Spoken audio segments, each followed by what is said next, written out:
Au bord d'un chemin de randonnée, une pancarte indique La Cadole 200 mètres.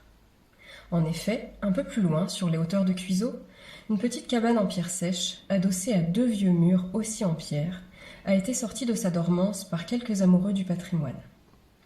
Débarrassée de la végétation qui la couvrait, la voici visible aux yeux de tous, témoin de l'époque où le paysan viticulteur s'aménageait un petit abri avec les ressources naturelles locales en cas d'intempérie.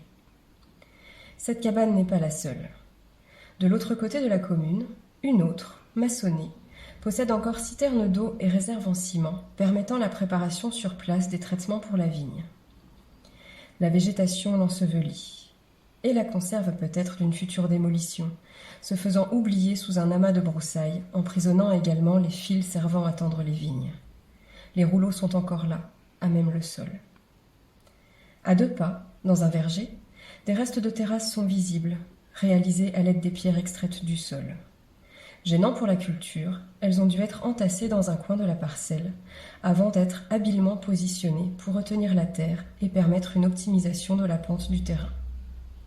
Dans le bois tout proche, ce sont des mètres de murgées qui s'offrent aux promeneurs, agrémentés d'escaliers et d'espaces où un papy, ancien propriétaire, garait sa charrette pleine d'outils nécessaires au travail de la vigne.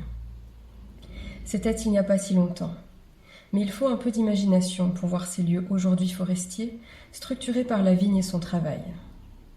Ou bien lever la tête pour trouver la vigne qui court dans la forêt. A-t-on oublié d'arracher quelques pieds, ou bien des rejets sont-ils à l'origine de ces treilles donnant encore en septembre quelques grappes rouges et or à la douce saveur ?